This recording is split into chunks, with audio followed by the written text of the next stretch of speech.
Hello students, KGBV online education में आप सभी का स्वागत है। मैं हूं अनिल कुमार राम। चलिए आज की वीडियो लेक्चर शुरू करते हैं। कंप्यूटर साइंस क्लास 12th के unit data communication and networking के वीडियो सीरीज का ये तीसरा पार्ट है। आज के इस लेक्चर में जिस टॉपिक पर हम डिस्कस करेंगे, evolution of networking. Evolution of networking का मतलब ये हुआ कि नेटवर्क की शुरुआत कैसे हुई और कब हुई और उसका उस समय क्या स्वरूप था और धीरे धीरे अब नेटवर्किंग का क्या स्वरूप हो गया है।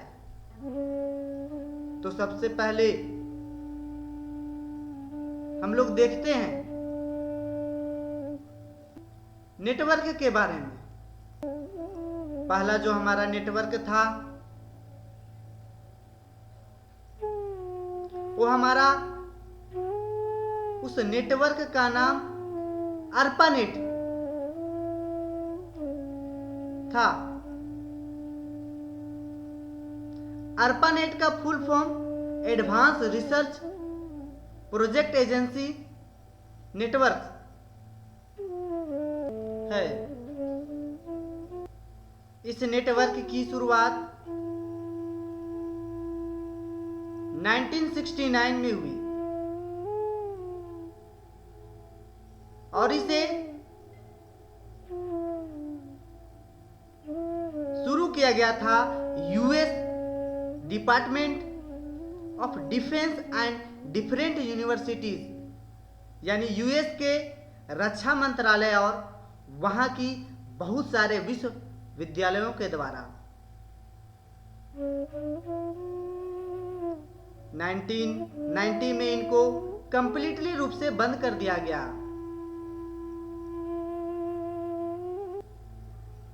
सेकेंड जो हमारा नेटवर्क वो है NSF net. NSF means national science foundation. इसकी शुरुआत 1980 में हुई। नेशनल साइंस फाउंडेशन एक एजेंसी था। इस नेटवर्क में हाई कैपेसिटी नेटवर्क यूज किया गया था और यह नेटवर्क बेसिकली एकेडमिक और इंजीनियरिंग रिसर्च के लिए बनाया गया था। सरकार ने इसे 1995 के बाद फंडिंग देना बंद कर दिया था। तीसरा जो हमारा नेटवर्क है, आज के समय में इस नेटवर्क को बहुत लोग अच्छी तरीका से जानते हैं। इस नेटवर्क का नाम है इंटरनेट। इंटरनेट का कोई सटीक फुल फॉर्म नहीं है।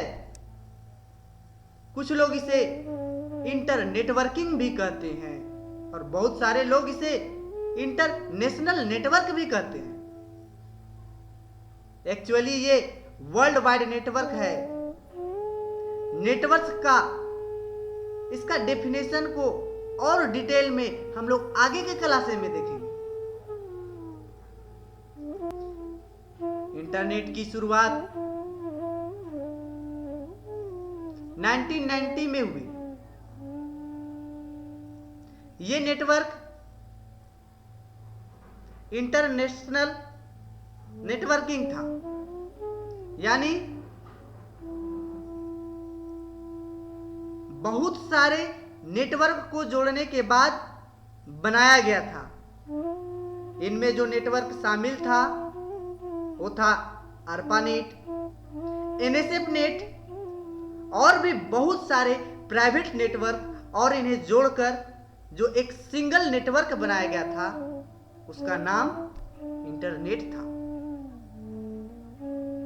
इंटरनेट में बहुत सारे रूल्स यूज किए जाते थे। इन्हीं रूल्स को प्रोटोकॉल कहते हैं। जो मुख्य प्रोटोकॉल यूज होता है हमारे इंटरनेट में वो है टीसीपी और आईपी, यानी ट्रांसमिशन प्रोटोकॉल और इंटरनेट प्रोटोकॉल। इस प्रोटोकॉल के बारे में विस्तृत जानकारी हम लोग आगे के क्लासेस में देखेंगे। Next point is what is internet. Internet क्या है?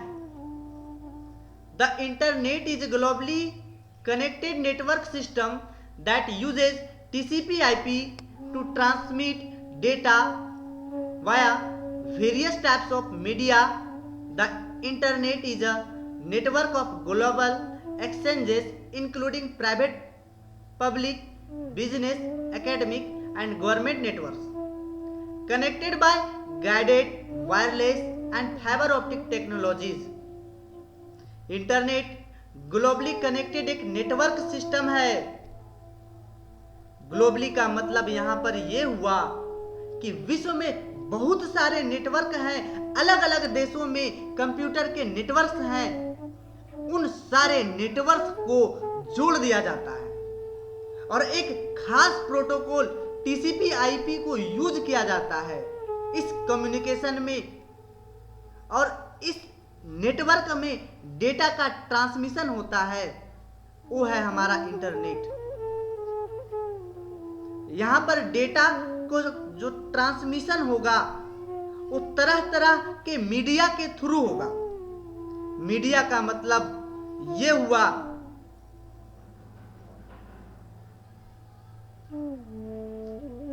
कि डेटा किस माध्यम से होकर ट्रांसमिट हो रहा है।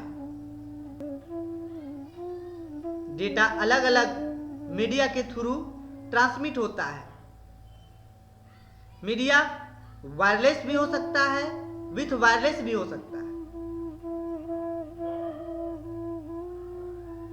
इंटरनेट को बेसिकली बनाया इसलिए गया था ताकि हम अपने किसी भी डेटा या इंफॉर्मेशन को ग्लोबली एक्सचेंज कर सके।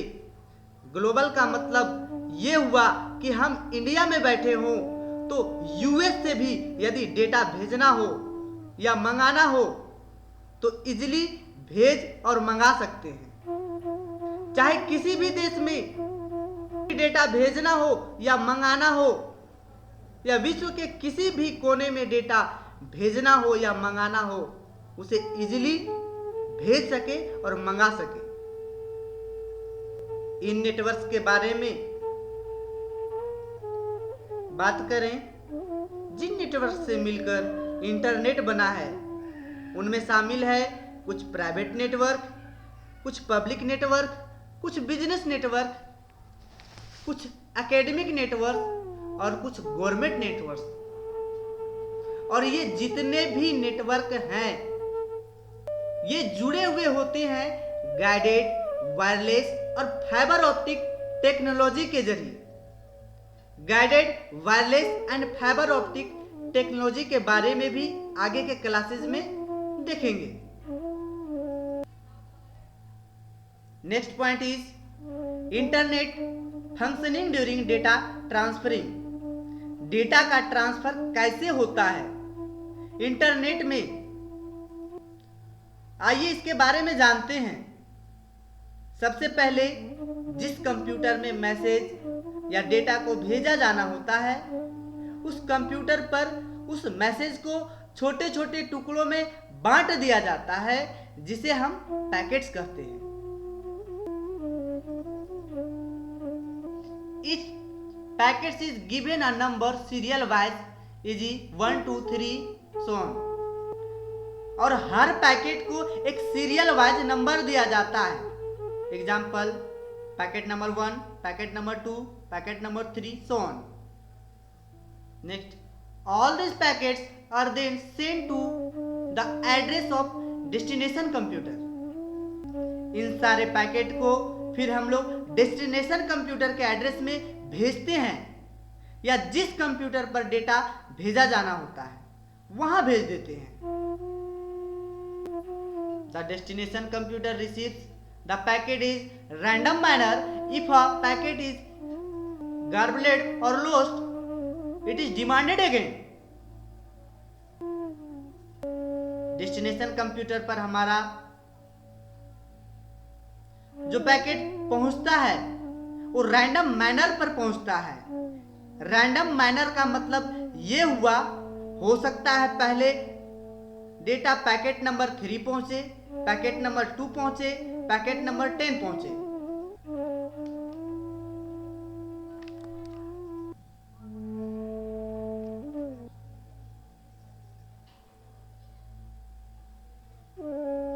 The packet are reassembled in the order of their number and the original message file document is obtained। जब सारे पैकेट डेस्टिनेशन कंप्यूटर के पास पहुंच जाते हैं तो फिर से सारे पैकेट रीअसेंबलिंग होती है और फाइनली हम लोगों को ओरिजिनल मैसेज या डेटा फाइल हम लोगों को मिल जाता है। आज के वीडियो लेक्चर में हम लोगों देख लें कि एवोल्यूशन ऑफ नेटवर्क और व्हाट इज इंटरनेट। आज की वीडियो लेक्चर यहीं समाप्त होती है। मिलते हैं अगले वीडियो लेक्चर में। Thank you.